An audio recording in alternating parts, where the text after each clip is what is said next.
இன்றைக்கி நம்ம செட்டிநாடு குக் புக்கில் அட்டகாசமான நெல்லிக்காய் ஊறுகாய் எப்படி செய்கிறதுன்னு பார்க்க போகிறோம். நெல்லிக்காயினுடைய சிறப்பு நம்ம எல்லாருக்குமே தெரியும். இதை ஊறுகாயாக செஞ்சு 3 மாதம் வரைக்கும் அற்புதமாக நம்ம யூஸ் பண்ணலாம். கெட்டு போகாமல் எப்படி செய்கிறது அப்படிங்கிறத நான் உங்களுக்கு நேச்சுரல் ப்ராசஸில் இந்த வீடியோவில் சொல்லியிருக்கேன். இதை பார்த்து எல்லோரும் பயன்பெறலாம். இதுக்கு நம்ம ப்ரிசர்வேட்டிவ்ஸோ கலரோ அதிகமான உப்போ எண்ணெயோ சேர்க்க போகிறதில்ல. நம்ம வீட்டில் இருக்கவங்களுக்கு தகுந்த மாதிரி தான் நம்ம செய்ய போகிறோம். நம்ம சேனலை சப்ஸ்கிரைப் பண்ணாதவங்க சப்ஸ்கிரைப் பண்ணிக்கோங்க. நிறைய வீடியோஸ் அப்லோட் பண்ணுவோம், உங்களுக்கு ரொம்ப பயனுள்ளதாக இருக்கும். இப்போ நம்ம எப்படி செய்கிறதுன்னு பார்த்துடலாம். நான் ஒரு 200 கிராம் நெல்லிக்காய் எடுத்து கொட்டையை எடுத்துட்டு சின்ன சின்னதாக கட் பண்ணியிருக்கேன். சின்ன சின்னதாக கட் பண்ணும்போது நமக்கு அந்த உப்பு ஈஸியாக அது உறிஞ்சிடும். இது கொஞ்சம் உப்பு போட்டாலுமே அது நல்லா அப்சர்வ் ஆகிடும். அதுக்காக தான் நம்ம சின்னதாக கட் பண்ணியிருக்கோம். இந்த 200 கிராம் நெல்லிக்காய்க்கு 1 டேபிள் ஸ்பூன் கல் உப்பு சேர்க்குறேன். இதை நல்லா தூவி விட்டு கலந்து விட்டுடலாம். 1 நிமிஷம் நல்லா உரசி எல்லாத்துலேயும் கோட்டாகிற மாதிரி கலந்து மூடி வச்சிட்டோம்னா ஒரு 5 நிமிஷத்தில் திறந்து பார்த்தோம்னா அது நல்லா உப்பு கசிஞ்சு வந்திருக்கும். அந்த உப்பெல்லாம் கரைஞ்சி லைட்டாக கசிய ஆரம்பிக்கும். அப்போ இன்னொரு தடவை கலந்துட்டு மூடி வச்சிடலாம்.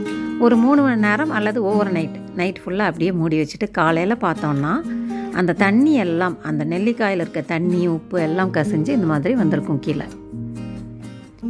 இந்த தண்ணியை நம்ம வெயிலில் வச்சு எடுத்துக்கலாம். இந்த ஊறுகாயை அப்படியே இந்த நெல்லிக்காயோடு கலந்து விட்டுட்டு அப்படியே வெயிலில் வச்சு எடுத்துக்கலாம். வச்சு எடுத்தோன்னா அந்த நெல்லிக்காய் நல்லா அந்த தண்ணியெல்லாம் உறிஞ்சி கொஞ்சம் ட்ரை ஆகிடும். இது நேச்சுரலாக இந்த ப்ராசஸ் நமக்கு கெட்டு போகாமல் இருக்கிறதுக்கு ஹெல்ப் பண்ணும்.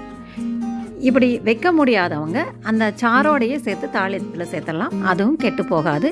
இது ஒரு அடிஷ்னல் அட்வான்டேஜ் வெயிலில் வைக்கிறது. அவ்வளோதான். இப்போ தாளிக்கிறதுக்கு தேவையான பொருள் என்னன்னு பார்த்தலாம். 2 டீஸ்பூன் தனி மிளகாத்தூள் எடுத்திருக்கேன், 2 டீஸ்பூன் மல்லித்தூள் எடுத்திருக்கேன், 1/2 டீஸ்பூன் மஞ்சள் தூள், 1 டீஸ்பூன் தட்டின வெல்லம், பவுடர் பண்ணின வெல்லம், 1 டீஸ்பூன் வறுத்து பொடிச்ச வெந்தயம் பொடி, 3 டேபிள் ஸ்பூன் நல்லெண்ணெய் எடுத்திருக்கேன். இப்போ இதை நம்ம எப்படி செய்கிறதுன்னு பார்த்துடலாம். இதுக்கு நம்ம எந்த கலரும் ப்ரிசர்வேட்டிவும் ஆட் பண்ணலை. உங்களுக்கு தேவையான அளவு சேர்த்தா போதும், எதுவுமே அதிகம் சேர்க்கணுங்கிற அவசியம் இல்லை. 3 டேபிள் ஸ்பூன் நல்லெண்ணெய், இது உடம்புக்கு நல்லது, அதனால் 3 டேபிள் ஸ்பூன் சேர்க்கலாம் தாராளமாக. 1 டீஸ்பூன் கடுகு சேர்க்கணும். கடுகு நிறைய சேர்த்தோம்னா ஊறுகாய் நல்லாயிருக்கும். அதனால் 3 டேபிள் ஸ்பூன் நல்லெண்ணெய்க்கு 1 டீஸ்பூன் கடுகு சேர்த்து பொரிச்சிடுறேன். அது பொரிஞ்ச உடனே பெருங்காயம் சேர்த்துடலாம்.